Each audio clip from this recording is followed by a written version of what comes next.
Why is the BJP not attacking the Chief Minister of Kerala? Why are they not taking away his house, taking away his chief ministership, putting court cases on him, getting him interrogated by the ED? After all, 2 chief ministers are in jail today. Rahul Gandhi, നേരത്തെ നിങ്ങൾക്കൊരു പേരുണ്ട്, ആ രീതിയിൽ തന്നെ അതിൽ നിന്ന് മാറിയിട്ടില്ല എന്നൊരവസ്ഥ ഉണ്ടാക്കരുത് കേട്ടോ. നിങ്ങളെ മുത്തശ്ശിയില്ലേ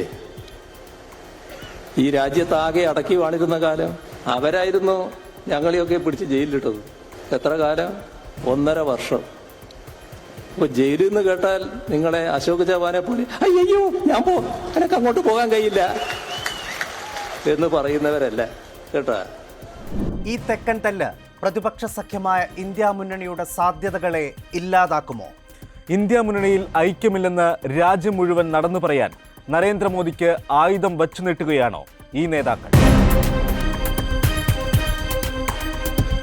സരൺ നോക്കൂ, ഇപ്പോൾ രാഹുൽ ഗാന്ധി തുടങ്ങി വെച്ച് ഇപ്പോൾ പിണറായി വിജയൻ ഏറ്റെടുത്തിരിക്കുന്ന ഈ ഒരു വാക്പോര് നിശ്ചയമായും അത് നരേന്ദ്രമോദിക്കും BJPക്കും മികച്ചൊരായുധം കൊടുക്കുകയാണ് ഈ നേതാക്കൾ ചെയ്തിരിക്കുന്നത് എന്ന് നമുക്ക് പറയാം. ഇവിടെ ഇപ്പോൾ ജാർഖണ്ഡിൽ ഇന്ന് ഇന്ത്യ മുന്നണിയുടെ ഒരു റാലി, അതായത് തെരഞ്ഞെടുപ്പ് അതിൻ്റെ 2ാം ഘട്ടത്തിലേക്ക് കടക്കുന്ന അതിപ്രധാനമായൊരു ഘട്ടത്തിൽ ജാർഖണ്ഡിൽ ഇന്ത്യ മുന്നണിയുടെ ഒരു റാലി നടക്കുകയാണ്. സ്വാഭാവികമായും ആ റാലിയിൽ അവർ ഉയർത്തുന്ന പ്രധാനപ്പെട്ട മുദ്രാവാക്യം എന്നുള്ളത് തങ്ങളുടെ നേതാക്കളെ, പ്രതിപക്ഷ നേതാക്കളെ, കേന്ദ്ര ഏജൻസികളെ ഉപയോഗിച്ചുകൊണ്ട് വേട്ടയാടുന്ന കേന്ദ്ര സർക്കാരിനെതിരെയാണ് പ്രധാനമായും വിമർശനം ഉന്നയിക്കുന്നത്. പക്ഷേ അവിടെ അത്ര വലിയൊരു ആരോപണം ഉന്നയിക്കുമ്പോൾ കേരളത്തിൽ വന്ന് രാഹുൽ ഗാന്ധി സംസാരിക്കുന്നത് എന്താണ്? എന്തുകൊണ്ട് പിണറായി വിജയനെ ED അറസ്റ്റ് ചെയ്യുന്നില്ല എന്നുള്ളത്. സ്വാഭാവികമായും ഇന്ത്യ മുന്നണിയുടെ ആ രാഷ്ട്രീയ മുദ്രാവാക്യത്തിൻ്റെ ശോഭ കെടുത്തുന്ന രീതിയിലേക്ക് ഇവിടെ നേതാക്കൾ തമ്മിലുള്ള ഈ ഒരു പോര് നീങ്ങുകയാണ്. സ്വാഭാവികമായും രാഹുൽ ഗാന്ധി ഈ പിണറായി വിജയൻ എന്തുകൊണ്ട് അറസ്റ്റ് ചെയ്യുന്നില്ല എന്ന് ചോദിക്കുമ്പോൾ രാഹുലിൻ്റെ പേരെടുത്ത് പറഞ്ഞിവിടെ പിണറായി വിജയൻ അതിന് മറുപടി നൽകുന്നു. ഓരോ നേതാക്കൾ വന്ന ആ വിഷയത്തിൽ കയറി പിടിക്കുന്നു. ഇപ്പോൾ സീതാറാം യെച്ചൂരിക്ക് പോലും ആ രീതിയിൽ മറുപടി പറയേണ്ട അവസ്ഥയിലേക്ക് പോവുകയാണ്. അപ്പോൾ അത് BJP നരേന്ദ്രമോദി ആയുധമാക്കും എന്ന് ഉറപ്പാണ്. നമുക്ക് ത്രിപുരയിൽ പോയി നരേന്ദ്രമോദി സംസാരിച്ച പ്രതികരണം കേട്ടാൽ തന്നെ അത് നമുക്ക് മനസ്സിലാകും. കാരണം അതൊരു രാഷ്ട്രീയ ആയുധമായി BJP ഇതിനോടകം ഉപയോഗിച്ചു കഴിഞ്ഞു. ഇപ്പോൾ ത്രിപുരയിൽ നരേന്ദ്രമോദി പറഞ്ഞത് നമുക്ക് കേൾക്കാം. मैं बार बार केरला CM की भ्रष्ट सरकार का सच लोगों के सामने लाता, लेकिन तब कांग्रेस की बोलती बंद हो जाती है. अब कांग्रेस के युवराज की आलोचना हुई तो कांग्रेस केरल के CM को जेल में डलवाना चाहती है.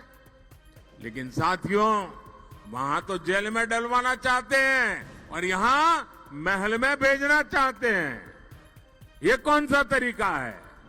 യെസ്, അപ്പോൾ ഈ രീതിയിലാണ് നരേന്ദ്രമോദി ഇപ്പോൾ അവരുടെ ഒരു പ്രധാനപ്പെട്ട തിരഞ്ഞെടുപ്പ് വിഷയമായി ജനങ്ങൾക്കിടയിൽ പറയുന്നത്, വോട്ടർമാർക്കിടയിൽ പറയുന്നത് ഇന്ത്യ മുന്നണി വിശ്വസിക്കാൻ കൊള്ളാത്തതാണ്, അവർക്കിടയിൽ ഐക്യമില്ല എന്ന് പറയാൻ പ്രധാനമായും നരേന്ദ്രമോദി ആയുധമാക്കുന്നത് പിണറായി വിജയന്റെയും രാഹുൽ ഗാന്ധിയുടെയും ഈ വാക്കുകളാണ്. നോക്കൂ സായി, കോൺഗ്രസിന്റെ വാദം മോദിയെ പേരെടുത്ത് വിമർശിക്കുന്നതിൽ പിണറായി വിജയൻ പിശുക്ക് കാട്ടുന്നു എന്നാണ്. ആ വാദത്തിൽ ഒരു പരിധിവരെ ശരിയുമുണ്ട്. എന്നാൽ RSSനെയും BJPയെയും വിമർശിക്കുന്നതിലോ അവരെ എതിർക്കുന്നതിലോ പിണറായി വിജയനോ CPMോ പിശുക്ക് കാട്ടുന്നെന്ന വാദത്തിൽ കഴമ്പുമില്ല. കേരളത്തോടുള്ള അവഗണനയിൽ ഡൽഹിയിൽ പോയി സമരം നടത്തുകയും നിയമപോരാട്ടം നടത്തുകയും ചെയ്ത സർക്കാരാണ് കേരളത്തിലേത്.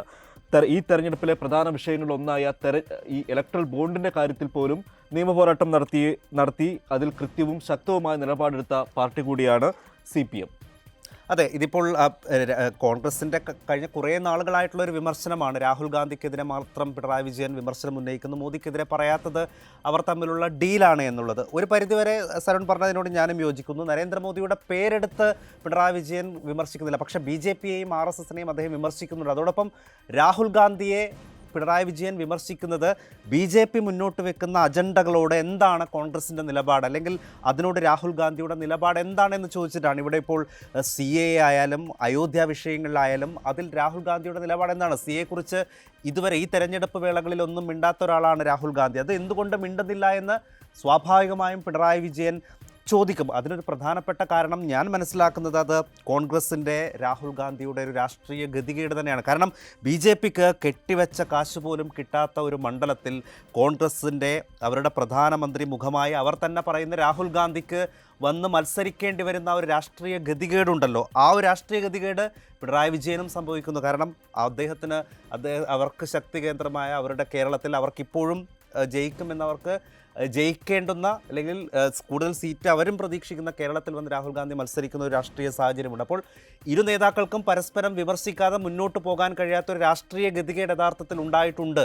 അതാണിപ്പോൾ ഈ വിമർശന രൂപത്തിൽ നമ്മൾ കാണുന്നതും എന്നാണ് എൻ്റെ പോയിന്റ്.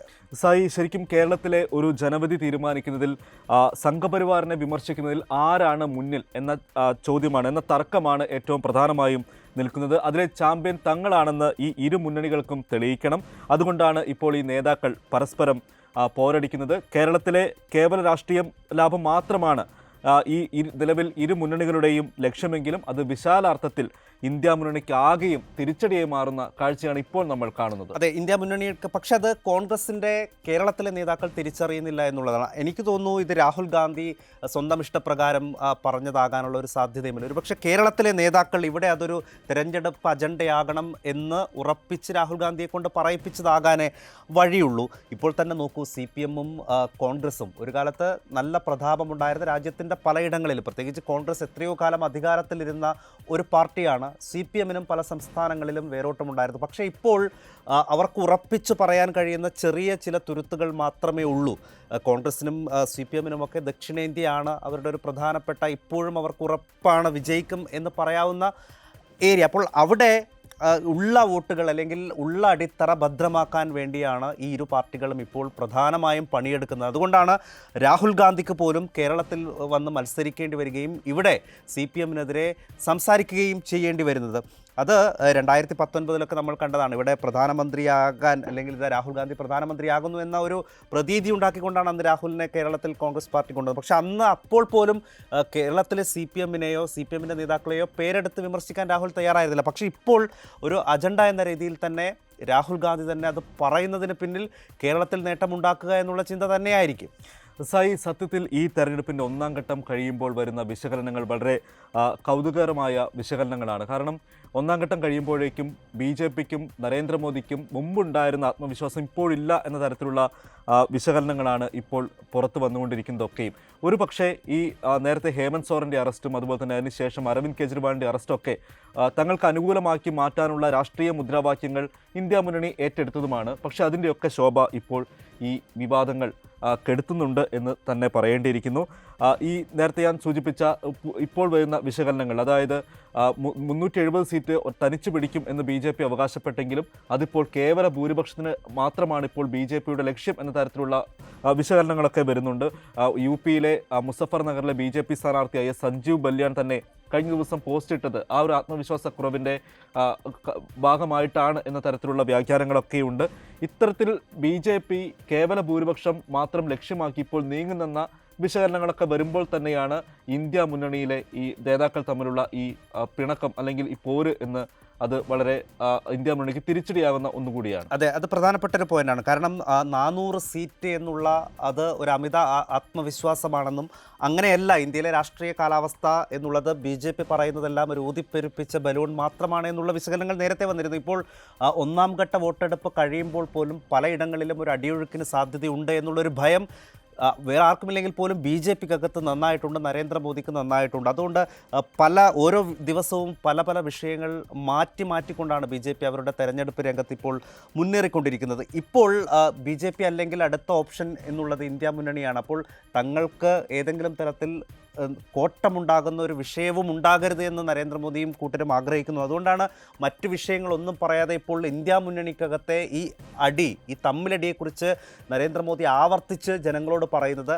ഏതെങ്കിലും തരത്തിൽ അവരെ വിശ്വസിക്കുന്ന ആളുകളുണ്ടെങ്കിൽ അവരെ കൂടി ഇല്ലാതാക്കുക എന്നുള്ളതാണ് നരേന്ദ്രമോദിയുടെ ലക്ഷ്യം. അതായത് ഇവരെ വിശ്വസിക്കാൻ കൊള്ളാത്തവരാണ്, ഇനിയിപ്പോൾ ഇവർക്ക് വേണ്ടി വോട്ട് ചെയ്താലും ഇവർ തമ്മിൽ തല്ലുന്ന ആളുകളാണ് എന്ന് എല്ലായിടത്തും പോയി പറയുകയാണ്. അതായത് ത്രിപുരയിലടക്കം പോയി നരേന്ദ്രമോദി പ്രസംഗിക്കുന്നത് പിണറായി വിജയനും രാഹുൽ ഗാന്ധിയും തമ്മിലുള്ള അടിയാണ്. അവിടെ എന്തുകൊണ്ട് ആ മുഖ്യമന്ത്രിയെ അറസ്റ്റ് ചെയ്തിട്ടില്ല എന്ന് ചോദിക്കുന്നത് ആ മുന്നണിക്കകത്ത് തന്നെയുള്ള നേതാവാണ് എന്നാണ് ചോദിക്കുക. അപ്പോൾ ഇന്ത്യ മുന്നണി ഒരു ഐക്യമില്ലാത്ത മുന്നണിയാണ് എന്ന ഒരു ചിത്രം വോട്ടർമാർക്കിടയിൽ കൊടുക്കുകയാണ് നരേന്ദ്രമോദി ചെയ്യുന്നത്. സ്വാഭാവികമായും അത് തങ്ങൾക്ക്, അതായത് ഏതെങ്കിലും തരത്തിലൊരു വെല്ലുവിളി ഉണ്ടെങ്കിൽ അതിനെ മറികടക്കുക എന്നുള്ളത് തന്നെയാണ്. പക്ഷെ അപ്പോഴും ഈ 400 എന്നുള്ള വലിയ ആത്മവിശ്വാസത്തിലേക്ക് പോകാനുള്ള രാഷ്ട്രീയ സാഹചര്യം നിലവിലില്ല.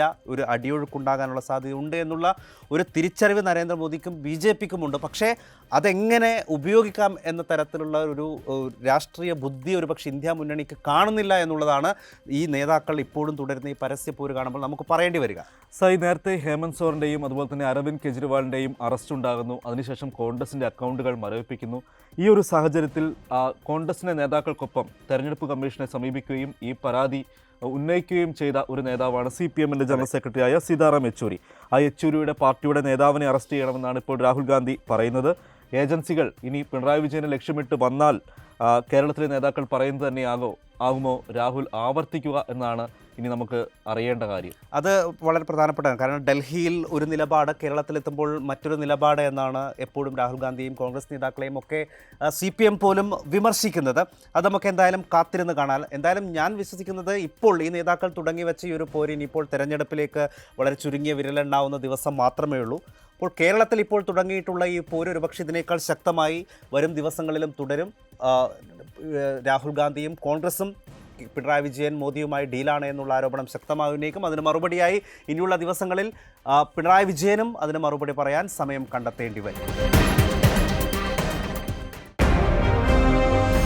ICL Finco, the intelligent choice.